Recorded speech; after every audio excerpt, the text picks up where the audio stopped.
कथा श्रवण करत असताना काही नियमावली. दुर्दैव असं आहे का कथा श्रवण करत असताना आपण काय श्रवण केलं पाहिजे हे आपल्याला कळत नाहीये. कथा श्रवण करत असताना 3 गोष्टी अतिशय महत्वाच्या. कुठल्या? सगळ्यात पहिली गोष्ट जर आपण पाहिली तर श्रद्धा. दुसरी गोष्ट प्रेम. आणि तिसरी आणि महत्वाची गोष्ट ती म्हणजे विश्वास. तुम्ही कीर्तन श्रवण करा, भजन श्रवण करा, कथा श्रवण करा, पण या 3 गोष्टी जर तुमच्या जीवनात नसेल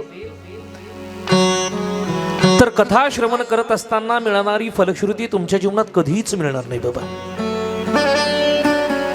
सगळ्यात महत्वाची गोष्ट ती म्हणजे श्रद्धा. कथेवरती श्रद्धा असावी. आपण कथेला कधी येतो ज्यावेळेस एखादे दिग्गज कथाकार येतात त्यावेळेस आपल्याला असं वाटतं नाही कथेला गेलं पाहिजे. एक सांगू, कथेमुळे कथाकार मोठी, कथाकारांमुळे ही कथा नाही. आणि भगवंताचं गुणानुवाद गाताय म्हणून तर त्यांना त्या ठिकाणी उच्च स्थान प्राप्त झालंय ना.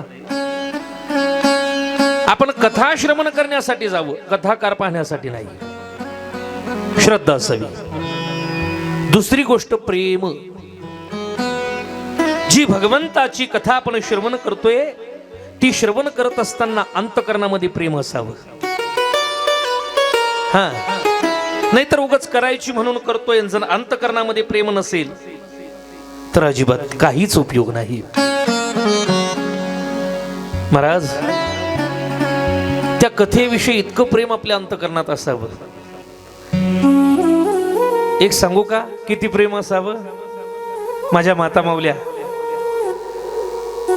सकाळी उठलं का स्वयंपाक करत असताना, भांडे घासत असताना, धुणं धुवत असताना मनामध्ये आलं पाहिजे काय, आज कथेला जायचंय बरं, आज लवकर स्वयंपाक करायचंय बरं, आज कथेला लवकर जायचंय.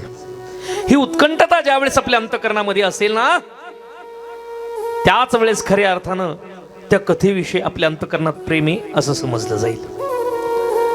अरे कुठं जायचं असेल तर टाळलं पाहिजे. काही लोक 8 दिवस ज्यावेळेस कथा असते ना कुठे गावी जात नाही. काही आजारी पडले तरी गोळ्या खाऊन अंगावर काढतात. जर डॉक्टरने सांगितलं ऍडमिट व्हा तर माझी कथा चुकेल ना. इतकं प्रेम त्या कथेविषयी आपल्या अंतकरणात असावं. आणि सगळ्यात महत्वाची गोष्ट विश्वास. विश्वास असावा कथेवरती.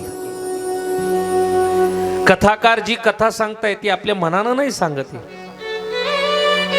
त्या कथेवरती विश्वास ठेवला पाहिजे तरच आपल्याला तो भगवान परमात्मा शेवटच्या दिवशी काही ना काही प्रसाद आपल्या पदरात पाडेल.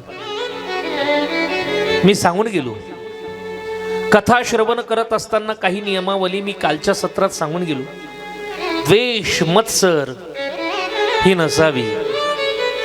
शुद्ध अंतकरणानं ज्यावेळेस आपण कथा श्रवण करू त्याच वेळेस आपल्याला त्या कथेचं त्या ठिकाणी फळ मिळणार आहे. आणि ऐका, ही कथा तुमच्या आमच्याला वाटायला आली याची काही कारण ती म्हणजे पूर्वजन्माचं पुण्य,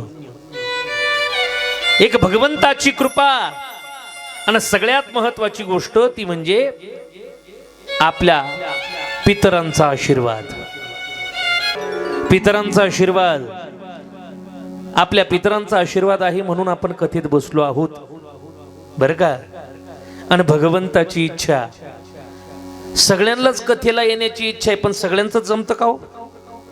काहींना येण्याची इच्छा आहे पण जमत नाहीये, काहींना जमतंय पण मनात इच्छा नाहीये. ज्यावेळेस आपलं पूर्वजन्माचं पुण्य, आपल्या पितरांचा आशीर्वाद आणि भगवंताची इच्छा ज्यावेळेस होते त्याच वेळेस आपली पावलं या कथेकडे त्या ठिकाणी पडतात. अन्यथा कितीही प्रयत्न केली तरी या कथेमध्ये इच्छा असून सुद्धा येता येत नाही बाबा. आणि आपण सगळे भाग्यवान आहोत.